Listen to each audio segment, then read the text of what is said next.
গুরু বন্দে পুরুষোত্তমম।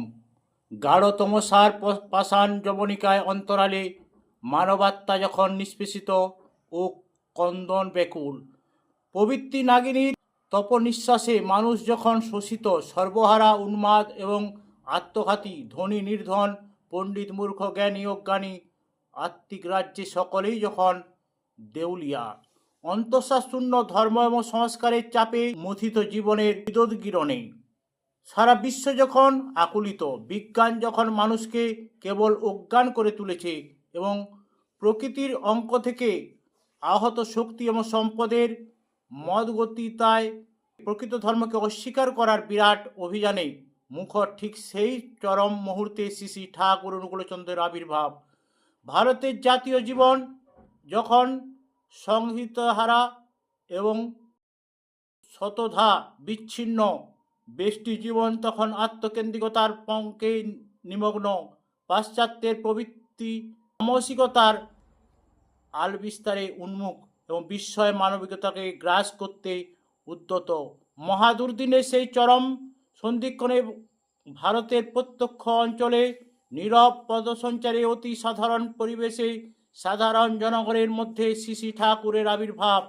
তার আবির্ভাব মানব সত্তাকে প্রবৃত্তির বন্ধনযুক্ত করে তোলার জন্য, তার আবির্ভাব সর্বহারা মানুষের দলকে মনুষ্যত্বের সর্বতে উদিত করে তুলবার জন্য, তামসিকতার পঙ্কিল আবর্ত থেকে তাদের উদ্ধার করে মন্থর জীবনগতিতে জীবনের শাশ্বত গন্তব্যে সাবলীল করায় দেখার জন্য, মানুষের রাহুগ্রস্ত শুভ বুদ্ধিকে মুক্ত করে তাকে ইষ্টমুখী করে তুলবার জন্যই তার মহান আবির্ভাব। সেই লগ্নে সেদিন শ্রী ঠাকুর আবির্ভাবের তাৎপর্য হয়তো অনেকেই অনুমানও করতে পারেনি।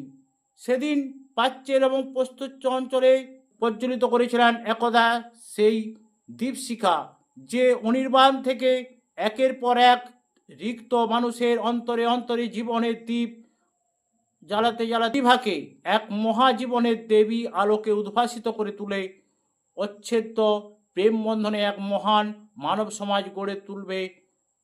আর সেই সাম্রাজ্যের প্রতি প্রত্যেকে উদাত্ত কণ্ঠে ধ্বনিত হবে, মরনা মেরোনা, পারত মৃত্যুকে অবলুপ্ত করো। মরনা মেরোনা, পারত মৃত্যুকে অবলুপ্ত করো।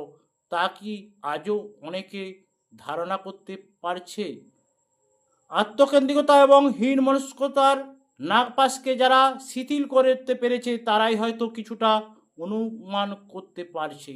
আর সেই জন্যই দিনের পর দিন তার আপ্রাণ হয়ে উঠেছে তাদের হৃদয়ে তাকে সুপ্রতিষ্ঠিত করার জন্য। আত্মবিনাশ তৎপর মদোদ্যত দেউলিয়া বিশ্বকে শুধু উত্তরণের পথ নির্দেশ করেনি, মহাজীবনের স্বর্গদ্বারে চাবিকাঠিও রেখে গেছেন তার জন্য শ্রী শ্রী ঠাকুর অনুকূলচন্দ্র। 30শে ভাদ্র তার নবমী তিথি বারে বারে সেই বারটাই ঘোষণা করছে সকলের দ্বারে দ্বারে। তার স্বরে সবাইকে আহ্বান করে বলছে, আত্মকেন্দ্রিকতা ও হীন মনস্কতা, অসূয়া এবং অকৃতজ্ঞতা সকল অভিভূতির পাশ ছিন্ন করে ওঠো, জাগো, অন্ধকার থেকে আলোর পথে এগিয়ে চলো, জীবন দিয়ে তোমার জীবনেশ্বরকে আঁকড়ে ধরো। ধন্য 30শে ভাদ্র, ধন্য তার নবমী তিথি, ধন্য বিশ্বের আর্ত মানুষের দল। সকলকে জয় গুরু বন্দে পুরুষ।